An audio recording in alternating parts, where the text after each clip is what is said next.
Hello friends, welcome to जीत पाठशाला। जीत पाठशाला में आपका स्वागत है। दोस्तों, आज के पॉलिटी सीरीज में हम करेंगे सिटीजनशिप यानी कि नागरिकता। आज का सेशन हमारा हिंदी और इंग्लिश दोनों मीडियम होगा। आप जिस भी लैंग्वेज से कंफर्टेबल हो उस लैंग्वेज में आप समझ सकते हैं। लैंग्वेज के लिए कोई भी बैरियर नहीं होगा। चलिए दोस्तों, स्टार्ट करते हैं आज का सेशन। तो सिटीजन कौन होते हैं? Citizen are full members of the Indian state and obey allegiance to it. They enjoy all civil and political rights. ठीक है, जो हमारे सिटीजन होते हैं ना किसी स्टेट के फुल मेंबर होते हैं और उन्हें सारे सिविल और पॉलिटिकल राइट्स मिले होते हैं। अगर हिंदी में हम बात करें तो भारतीय नागरिक भारतीय राज्य के पूर्ण सदस्य होते हैं और उसके प्रति निष्ठावान होते हैं। ठीक है, उन्हें सभी प्रकार के नागरिक और राजनीतिक अधिकार प्राप्त होते हैं। अगर हम एलियंस यानी विदेशी की बात करें तो aliens on the other hand are citizen of some other state and hence do not enjoy all the civil and political rights. ठीक है, इनको सभी प्रकार के सिविल और पॉलिटिकल राइट्स नहीं मिले होते हैं। ठीक है, वही हिंदी में अगर आप बात करें तो किसी अन्य राज्य के नागरिक होते हैं और इसलिए इन्हें सभी प्रकार के नागरिक और राजनीतिक अधिकार प्राप्त नहीं होते हैं। ठीक है, और हमारे जो एलियंस होते हैं, विदेशी होते हैं, वो दो टाइप के होते हैं। वो कौन से होते हैं? पहले होते हैं हमारे फ्रेंडली एलियंस। कौन से होते हैं? यानी उन देशों के लोग होते हैं जहां से हमारे इंडिया के रिलेशंस काफी अच्छे होते हैं, यानी कि बहुत कॉर्डियल और फ्रेंडली रिलेशन होते हैं। ठीक है, एक दोस्ताना वाले संबंध होते हैं। और हमारे इनमी एलियंस वो होते हैं ऐसे देश के लोग जिनसे हमारे देश के संबंध या हमारे रिलेशन अच्छे नहीं होते हैं। ठीक है, तो फ्रेंडली एलियंस यानी दोस्त countries that have cordial relation with India. ठीक है, जिनके भारत के साथ अच्छे यानी सौहार्दपूर्ण संबंध होते हैं। वहीं अगर इनमी कंट्रीज की बात करें, इनमी एलियंस की बात करें तो countries that is at war with India. ठीक है, जो भारत के साथ हमारे वार में है या युद्ध में है, उनको लेसर राइट यानी बहुत कम अधिकार प्राप्त होते हैं। And they do not enjoy protection against arrest and detention. अगर उन्हें आर्टिकल 222 के तहत गिरफ्तार कर लिया गया तो उनको अरेस्ट और डिटेंशन के अगेंस्ट उनको प्रोटेक्शन का राइट नहीं मिला होता है। अगर हम कॉन्स्टिट्यूशनल प्रोविजन की बात करें, संवैधानिक प्रावधान की बात करें, तो हमारे संविधान में यानी कॉन्स्टिट्यूशन में सिटीजनशिप कहां मेंशन है? वो आर्टिकल 5 से लेके 11 के बीच में मेंशन है। ठीक है, और ये कब इन्फोर्स कर दिए गए थे? दे वर इन्फोर्स ऑन नवंबर 26, 1949। 26 नवंबर 1949 को ही ये इंप्लीमेंट कर दिए गए थे। वो अलग बात है, 26 जनवरी 1950 से हमारा देश में संविधान लागू हुआ पूर्णतया, लेकिन कुछ प्रोविजन आपको पता है पहले ही इंप्लीमेंट हो चुके थे, लागू हो चुके थे। उनमें से सिटीजनशिप भी हमारे 5 से 11 जो हमारे आर्टिकल्स हैं वो लागू हो चुके थे, इन्फोर्स हो चुके थे। ठीक है, और कॉन्स्टिट्यूशन के संविधान किस भाग में मेंशन है? ये पार्ट 2 में मेंशन है। ठीक है, तो पार्ट 1 में क्या मेंशन था? पार्ट 1 आपको पहले पढ़ा रखा है, यूनियन एंड इट्स टेरिटरीज। ठीक है, संघ और उसके क्षेत्र। और अगर हम ज्यूरिडिक्शन की बात करें, अधिकार क्षेत्र की, तो किसके अंडर में आता है? ये यूनियन लिस्ट में आता है। किसमें आता है? Union list. और कोई भी चीज जब यूनियन लिस्ट में आएगी तो जाहिर सी बात है उसमें किसका राइट होगा? Exclusively jurisdiction of parliament. Union list में हमेशा कोई भी प्रावधान लाना है, कोई भी चेंजमेंट करना है, कोई भी मॉडिफिकेशन करना है, कोई अमेंडमेंट करना है, कोई चीज ऐड करना है, कोई चीज डिलीट करना है, कोई चीज जोड़ना है, कोई हटाना है, वो सब किसके अंडर में आएगा? पार्लियामेंट के अंडर। यानी कंप्लीटली ज्यूरिडिक्शन अधिकार क्षेत्र इसमें पार्लियामेंट का है। किसका है? पार्लियामेंट, संसद का। ठीक है, अगर हम सिटीजनशिप की बात करें तो हमारे किस तरह की सिटीजनशिप है इंडिया में? इंडिया में सिंगल सिटीजनशिप, यानी कोई भी नागरिक, कोई भी सिटीजन वो किसी स्टेट का सिटीजन होगा, ऑटोमेटिकली वो पूरे देश का सिटीजन होगा। ऐसा नहीं कि हमें किसी अपने स्टेट की सिटीजनशिप अलग लेनी पड़ेगी और कंट्री के देश की सिटीजनशिप अलग लेनी पड़ेगी। ठीक है, जैसे कि यूएसए हो गया, ठीक है, स्विट्जरलैंड हो गया, वहां पर कंडीशन अलग है। वहां स्टेट की नागरिकता अलग लेनी पड़ती है, राज्य की आपका सदस्यता यानी कि नागरिकता, और देश की नागरिकता अलग लेनी पड़ती है। लेकिन इंडिया में सिंगल सिटीजनशिप का प्रावधान है। और जो सिंगल सिटीजनशिप का जो प्रावधान है यानी कि जो प्रोविजन है वो कहां से लिया था हमने? वो हमने लिया था ब्रिटिश कॉन्स्टिट्यूशन से। कहां से लिया था? ब्रिटिश के संविधान से हमने अडॉप्ट किया था सिंगल सिटीजनशिप का concept. The constitution does not define the term citizen. आप समझना, कॉन्स्टिट्यूशन सिटीजनशिप तो दिया है, लेकिन सिटीजन कौन कौन से हमारे देश के होंगे इसका प्रावधान कहीं भी डिफाइन नहीं किया कॉन्स्टिट्यूशन में। तो अब आप कंफ्यूज हो गए कि संविधान में हमें चीज नहीं डिफाइन की गई, सिटीजन कौन होंगे इंडिया के, कौन से हमारे देश के नागरिक होंगे, तो फिर ये भी हमें पता कैसे लगेगा? फिर तो बहुत बड़ी प्रॉब्लम हो जाएगी। लेकिन दोस्तों, प्रॉब्लम की कोई बात नहीं है। ठीक है, इंडियन सिटीजनशिप एक्ट 1955 यानी भारतीय नागरिकता अधिनियम 1955 के तहत इसको डिफाइन किया गया है कि कौन से हमारे देश के नागरिक होंगे, कौन से नहीं होंगे, और कौन हमारे देश के नागरिक हो सकते हैं, कौन से नहीं हो सकते। ठीक है, होप यहां तक आपको सारी चीजें क्लियर हो गई होगी, कोई कंफ्यूजन नहीं होगा। अभी मैंने जस्ट बताया था सिटीजनशिप के अंडर जो आर्टिकल्स आते हैं कौन कौन से आर्टिकल्स है? आर्टिकल नंबर 5 से 11। ठीक है, 5 से 11 आर्टिकल्स तक हमारे सिटीजनशिप के बारे में, नागरिकता के बारे में बताया गया है। तो अगर आर्टिकल 5, 6, 7, 8 ये बात करें, ठीक है, अनुच्छेद 5, 6, 7, 8, ये क्या बताते हैं? ये इनमें जो इन आर्टिकल्स में जो प्रावधान दिया गया, जो प्रोविजंस दिया गया, किससे रिलेटेड है, किससे संबंधित है? Citizenship provision eight the time of a commencement of a constitution. जब हमारा संविधान लागू हो रहा था उस समय सिटीजनशिप के बारे में बताया गया, यानी जब हमारा संविधान लागू हो रहा था उस समय जो सिटीजन्स थे या कौन कौन हो सकते थे उनके बारे में कहां पर डिफाइन किया गया है? 5, 6, 7, 8 के बारे में बताया गया, ठीक है। यानी संविधान के लागू होने के समय नागरिकता संबंधी प्रावधान यहां पर दिए गए, किसमें? Article number 5, 6, 7, 8। अगर हम आर्टिकल 9 की बात करें तो termination of citizenship upon voluntary acceptance of citizenship of any other country. अगर कोई भी भारत का नागरिक, कोई भी सिटीजन ऑफ इंडिया, ठीक है, किसी दूसरे देश की नागरिकता ले लेता है तो ऑटोमेटिकली उसकी भारत की नागरिकता समाप्त हो जाएगी। किसी अन्य देश की नागरिकता स्वेच्छा से स्वीकार करने पर नागरिकता की समाप्ति, यानी जैसे ही आप किसी दूसरे देश की नागरिकता अपनी स्वेच्छा से, अपनी मर्जी से स्वीकार करते हैं, वैसे आपकी भारत की नागरिकता खत्म हो जाती है, ठीक है। अब हम बात करेंगे आर्टिकल नंबर 10 और 11, अनुच्छेद 10 और 11 की बात करेंगे। तो अनुच्छेद 10 और 11 में किसके बारे में बताया गया है? Parliament power to make law, यानी सिटीजन से संबंधित, ठीक है, इससे संबंधित कोई भी प्रोविजन यानी कोई भी प्रावधान अगर बनाना है तो किसके पास ये राइट है? उसका एक्सक्लूसिवली राइट अगर है किसी का तो वो है पार्लियामेंट, यानी कि पूर्णतया अधिकार किसी का है, दैट इज अ पार्लियामेंट। किसका है? ठीक है, पार्लियामेंट। पार्लियामेंट बोल दो संसद, ठीक है, संसद का पावर इसमें, ठीक है।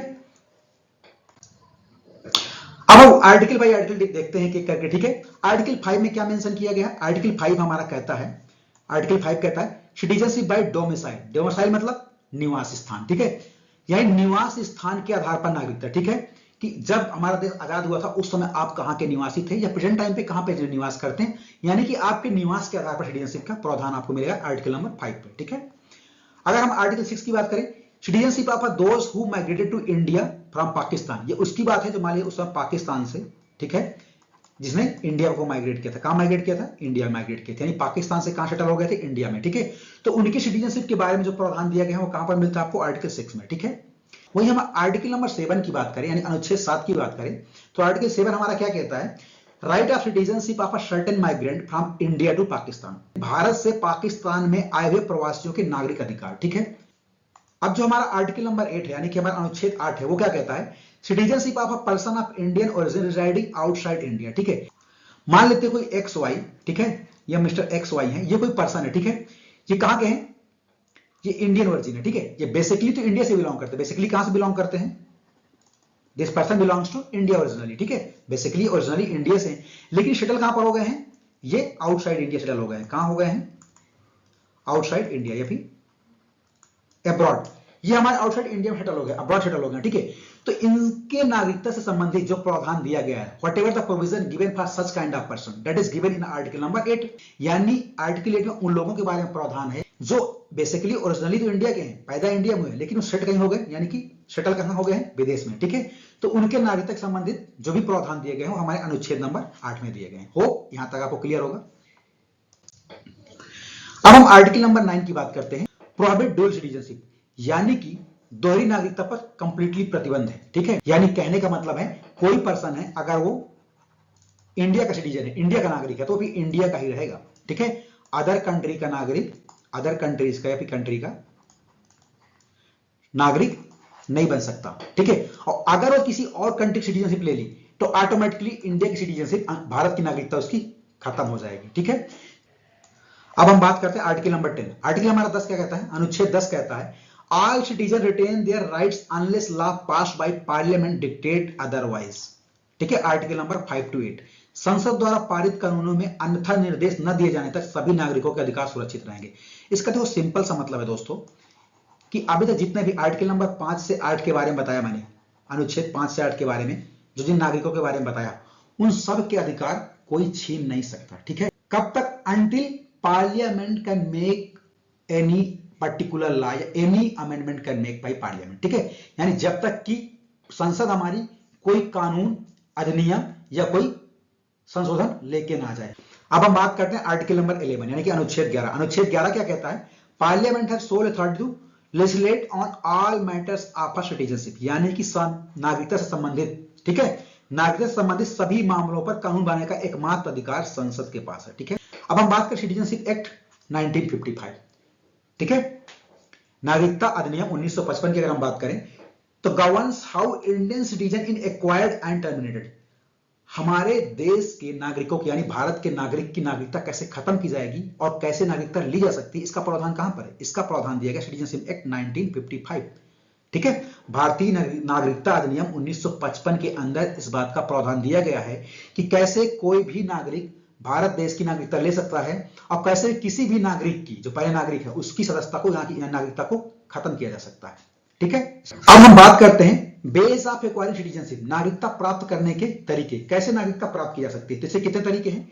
इसके तरीके हैं 5। पहला तरीका क्या है नागरिकता भारत का नागरिक होने का? By birth. ठीक है, यानी कि जन्म, बॉर्न इन इंडिया ऑन और आफ्टर जनवरी 26, 1950। ठीक है, भारत में 26 जनवरी 1950 या उसके बाद व्यक्ति जन्मे हो। ठीक है, समय कहने का मतलब है अगर 26 जनवरी 1950, ठीक है, 26 जनवरी 1950 में कोई जन्म हो भारत में या उसके बाद जन्म हो, तो automatically by birth that person will consider as a citizen of India. ठीक है, दूसरा बाय डेसेंट। डेसेंट का मतलब क्या है? Born outside India to parents at least one of whom was an Indian citizen at the time of birth. क्या मतलब हुआ?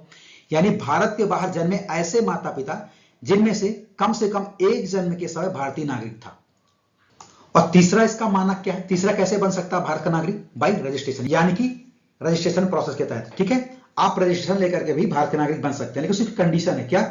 If a person of Indian origin, वो पर्सन कौन सा है? इंडियन ओरिजिन पर्सन है, हु हैज बीन रेजिडेंट या भी resident of India for 7 year before applying the registration. ठीक है, मान लेते हैं कोई पर्सन है, पी पर्सन है, ठीक है, वो इंडियन ओरिजिन पर्सन है और ये इंडिया के लिए सिटीजनशिप के लिए रजिस्ट्रेशन करना चाहते हैं। ठीक है, रजिस्टर करना चाहते हैं, तो जब भी रजिस्ट्रेशन करना चाहते हैं उसके 7 साल पहले से इन्हें भारत में रहना जरूरी है, यानी रजिस्ट्रेशन करने से 7 साल पहले तक भारत में रहना उनका जरूरी है। अगला और कौन सा प्रावधान है जिससे भारत का नागरिक बन सकता है? वो प्रावधान है बाय नेचुरलाइजेशन। नेचुरलाइजेशन का मतलब है foreigners who have resided in India for specific period of 12 years, एक जनरली 12 ईयर कह सकते हो, विदेशी जो निश्चित अवधि अक्सर 12 वर्ष के लिए भारत में निवास कर चुके हैं। ठीक है, वो विदेशी जो भारत में 12 वर्ष तक निवास कर चुका है वो भी अप्लाई कर सकता है, पर उसमें और कुछ सर्टेन कंडीशन है कि उसका वेरिफिकेशन होगा। वेरिफिकेशन उसको लीगल तौर पे अगर उसको वैलिड पाया गया, जो भी प्रावधान दिए गए उस प्रावधान में सही पाया गया तो ही उनको मिलेगा। ठीक है, ऐसा नहीं कि वो एज ए स्पाई इंडिया में रह रहा है, यानी कि एक प्रकार से अगर वो जासूस की तरह भारत में रह रहा है 12 साल के बाद 20 साल से रहे तो फिर थोड़ा मिल जाएगा उसको नागरिकता। ठीक है, लास्ट यानी 5th कौन सा प्रोविजन है? Bye incorporation of a territory. मान लेते हैं बांग्लादेश, सपोज करते हैं ये बांग्लादेश। ठीक है, बांग्लादेश की किसी ये छोटी टेरिटरी है, ठीक है, ये कोई टेरिटरी यानी बांग्लादेश की कुछ ये छोटा सा क्षेत्र है। ठीक है, इस क्षेत्र को इंडिया अक्वायर कर लेता है, इंडिया अपने कब्जे में ले लेता है। ठीक है, अब जब भारत ने अपने कब्जे में ले लिया, इस टेरिटरी का नाम मान लेते हैं, क्या मान लेते हैं इसको? मान लेते हैं XY। ठीक है, ये XY एक क्षेत्र है, किसका है? बांग्लादेश का है। चलिए बांग्लादेश का है, लेकिन इंडिया ने इसको एक्वायर कर लिया, इंडिया ने इसको अपने अधिकार क्षेत्र में ले लिया, अपने अंडर में ले लिया। ठीक है, तो इस क्षेत्र में कुछ लोग भी तो रह रहे होंगे, और जो लोग रह रहे होंगे, अगर ये पूरा क्षेत्र ही हमारे देश हिंदुस्तान का हो गया, भारत का हो गया, ठीक है, इंडिया का हो गया, तो यहाँ के लोग भी तो भारतीय बन गए ना ऑटोमेटिकली। ठीक है, तो कहने का मतलब जैसे इंडिया हमारी किसी भी टेरिटरी को एक्वायर करती है तो वहां पर निवास करने वाले लोग, ठीक है, नागरिक भी भारत के नागरिक ऑटोमेटिकली बन जाते हैं। ठीक है, अब कैसे कोई भी पर्सन या कोई भी सिटीजन या कोई भी नागरिक देश की नागरिकता खो सकता है? ठीक है, अपने देश इंडिया की नागरिकता खो सकता है। ठीक है, भारतीय नागरिकता खोना कैसे खो सकते हैं? ऑन रिन्यूंसिएशन ऑफ अ सिटीजनशिप, यानी कि वॉलंटरी डिक्लेयर कर दे, अपनी स्वेच्छा से डिक्लेयर कर दे कि भाई मैं भारत की नागरिकता छोड़ रहा हूं, भाई मैं किसी और देश की नागरिकता ले रहा हूं। सो गुड, आप अपनी मर्जी छोड़ के जा रहे हो, कौन रोक सकता है? आप जाओ भाई। ठीक है, सेकंड कैसे? टर्मिनेशन ऑफ सिटीजनशिप, किसी की सिटीजनशिप को टर्मिनेट किया जाता है, यानी कि सिटीजनशिप खत्म की जा सकती है। कैसे? Automatically loss upon acquiring foreign citizen, कोई भी इंसान विदेश की नागरिकता ले लिया तो ऑटोमेटिकली उसकी सिटीजनशिप यानी कि नागरिकता अपने इंडिया से खत्म हो जाएगी। ठीक है, दूसरा प्रोविजन है। तीसरा बात करें डिप्राइवेशन ऑफ सिटीजनशिप, ठीक है, यानी कि compulsory termination by government order, government ने ऑर्डर दे दिया कि भाई ये भारत के नागरिक नहीं होंगे, इनकी नागरिकता खत्म की जाए। ठीक है, सरकारी आदेश द्वारा अनिवार्य सेवा समाप्त। यानी अगर हम बात करें सिटीजनशिप खोने की या लॉस करने की कंडीशन, तो 3 कंडीशन। ठीक है, पहला है रिन्यूंसिएशन ऑफ सिटीजनशिप, दूसरा है टर्मिनेशन ऑफ सिटीजनशिप, तीसरा है डिप्राइवेशन ऑफ सिटीजनशिप। ठीक है, हो तीनों पॉइंट क्लियर हो गए। अब हम बात करेंगे द सिटीजनशिप अमेंडमेंट एक्ट 2015 में भारतीय नागरिकता अधिनियम में कुछ संशोधन हुए थे। तो संशोधन क्या थे? उसमें PIO और OCI कार्ड को मर्ज कर दिया गया था। इससे पहले 2 कार्ड चला करते थे, PIO person of Indian origin, ठीक है, and OCI overseas citizen of India, ठीक है। दो टाइप के पर्सन थे, पर्सन, ठीक है, ऑफ इंडियन ओरिजिन, ये पर्सन ऑफ इंडियन ओरिजिन हो गया, और ये ओवरसीज सिटीजन ऑफ इंडिया। दो तरह कार्ड, अलग अलग कार्ड थे। 2015 में संशोधन करके क्या किया गया, इन दोनों कार्ड को मर्ज कर दिया गया, आपस में मर्ज कर दिया गया। मर्ज करने के बाद क्या कर दिया गया, single OCI card for person of Indian origin and overseas citizen of India, ठीक है। भारतीय मूल के व्यक्तियों के लिए पीआईओ और प्रवासी भारतीय नागरिकों ओसीआई के लिए एकल ओसीआई कार्ड, यानी कि इन दोनों को पीआईओ और ओसीआई को मर्ज करके सिंगल कार्ड बना दिया गया। उस कार्ड का क्या नाम था, ओसीआई, ठीक है। अब केवल ओसीआई कार्ड ही इशू किया जाएगा, ठीक है, ओवरसीज सिटीजन ऑफ इंडिया। पहला काम से कौन कौन से ओसीआई कार्ड के लिए एलिजिबल थे, कौन कौन इसके लिए योग्य थे, कौन कौन से लोग पात्र थे जो ओसीआई कार्ड जिनको दिया जा सकता है। Minors whose parents are Indian citizen, वो नाबालिग जिनके माता पिता भारतीय नागरिक हैं। और कौन हो सकते हैं, और किनको ओसीआई कार्ड मिल सकता था, children, grand children, great grand children of Indian citizen, यानी कि भारतीय नागरिकों के बच्चे, पोते पोतियां और परपोते परपोतियां, उनको भी ओसीआई कार्ड मिल जाएगा। और तीसरा क्या है, स्पाउसेस ऑफ इंडियन सिटीजन, यानी भारतीय नागरिकों के जीवन साथी, ठीक है। आप मान लेते हैं कोई XY पर्सन है, ठीक है, ठीक है, और कोई मान लीजिए कोई कनाडा की मेल या फीमेल, अगर मान लेते आप मेल है, सपोज कर लेते आप मेल है और कनाडा की फीमेल से आपने मैरिज कर लिया, ठीक है, कर लिया, तो ऑटोमेटिकली आपकी वाइफ तो बनी गई, तो ऑटोमेटिकली भारत की सिटीजन ही बन जाएगी, नागरिकता भी इसको भारत की मिल जाएगी। अब बात करते हैं not eligible for OCI card, कौन से ऐसे लोग हैं जो ओसीआई कार्ड के लिए पात्र नहीं होंगे, ठीक है। Who are either of whose parents are grandparents is are had been citizen of Pakistan, अगर मान लेते हैं किसी के parents, grandparents, great grandparents, कोई भी, ठीक है, पाकिस्तान के हैं, बांग्लादेश के हैं और such other country as a central government में भी स्पेसिफाइड, या तो भारत या तो पाकिस्तान का हो सकता है, बांग्लादेश का, या फिर वो ऐसे कंट्री, ऐसे देश जहां सेंट्रल गवर्नमेंट कह दे कि इन देशों के लोग मान्य नहीं होंगे। कोई भी व्यक्ति जो या जिनके माता पिता या दादा दादी में से कोई भी पाकिस्तान, बांग्लादेश या केंद्र सरकार द्वारा निर्दिष्ट किसी अन्य देश का नागरिक है या रहा हो, ऐसे लोग एलिजिबल नहीं होंगे। They are eligible but they are not eligible, ये पात्र हैं और ये पात्र नहीं होंगे। होप यहां तक क्लियर हो गया। अब दोस्तों हम बात करेंगे द सिटीजनशिप अमेंडमेंट एक्ट 2019, ठीक है, नागरिकता संशोधन अधिनियम 2019, ठीक है। इसको कब लागू किया गया था, इसको लागू किया गया था, इंप्लीमेंट किया गया था 10 जनवरी 2020, यानी 10 जनवरी 1920 को लागू किया गया था। ये इंपॉर्टेंट है, कई बार वनडे एग्जाम्स या बहुत सारे स्टेट पीएससी में स्टेटमेंट में क्वेश्चन रखा गया है, ठीक है। और ये जो है, जो हमारा नागरिकता संशोधन 2019 वाला संशोधन था, ये 6वें नंबर का संशोधन था, यानी कि इससे पहले 5 संशोधन ऑलरेडी हमारे सिटीजनशिप अमेंडमेंट एक्ट हो चुके थे, ठीक है। इस संशोधन के जो मेन प्रोविजंस थे, जो प्रावधान थे, वो क्या था, ये प्रोवाइड करता सिटीजनशिप किसको, the minorities of Afghanistan, Pakistan, Bangladesh, इन 3 देशों के माइनॉरिटीज को भारत की नागरिकता प्रदान करता है। अगर इन 3 देशों के माइनॉरिटी, ठीक है, भारत की नागरिकता लेना चाहते हैं तो उनके लिए अवसर खुला हुआ है, वो भारत की नागरिकता ले सकते हैं। यहां माइनॉरिटीज कौन कौन होंगे, वहां माइनॉरिटी होंगे Hindu, Sikh, Jain, Parsi, Buddhist and Christian, ठीक है, यानी कि 6, कितने, ये 6 community, Hindu, Sikh, Jain, Parsi, Buddhist and Christian, ये 6 कम्युनिटी के लोग, ये 6 समुदाय के लोग भारत की अगर नागरिकता लेना चाहते हैं तो आराम से ले सकते हैं, ठीक है, क्योंकि 6 जो कम्युनिटी हैं वो पाकिस्तान, अफगानिस्तान, बांग्लादेश में माइनॉरिटी है, ठीक है, अल्पसंख्यक है। तो क्या इन 3 देशों की माइनॉरिटी कोई भी आके नागरिकता ले सकता है, नहीं, इसकी भी एक कंडीशन है। कंडीशन क्या है, who had come to India before 31 December 2014, ऐसे लोग जो भारत में 31 जनवरी 2014 से पहले आ चुके हैं। अफगानिस्तान, पाकिस्तान और बांग्लादेश के अल्पसंख्यक यानी हिंदू, सिख, जैन, पारसी, बौद्ध, ईसाई जो 31 दिसंबर 2014 से पहले भारत आए थे, उन्हीं को मिलेगी। 31 दिसंबर 2014 के बाद वालों को नहीं मिलेगी, ठीक है। नॉट अप्लाई अपवर्ड सिटीजनशिप, कौन कौन लोग सिटीजनशिप के लिए इंडिया में अप्लाई नहीं कर सकते या फिर जिनको पूरी तरह से प्रतिबंधित कर रखा, ठीक है, या Muslims are not included, Muslim include नहीं है, ठीक है। पाकिस्तान, अफगानिस्तान, बांग्लादेश के मुस्लिम यहां पर आकर के भारत की सदस्यता के लिए या नागरिकता के लिए नहीं अप्लाई कर सकते। Tribal area of Assam, Meghalaya, Mizoram, Tripura, 6 schedule, यानी 6 शेड्यूल में क्या क्या दे रखा, असम, मेघालय, त्रिपुरा, मिजोरम, ऐसे एरिया में भी अप्लाई नहीं कर सकते, ठीक है। Area coming to the inner line under the Bengal Eastern Frontier Regulation 1873, इस एरिया में भी आप अप्लाई नहीं कर सकते। अब हम बात करते हैं right and privileges on citizen of India, ठीक है, कौन कौन से उनको राइट और प्रिविलेजेस उनको दिए गए हैं, किसको, इंडियन सिटीजन को, ठीक है।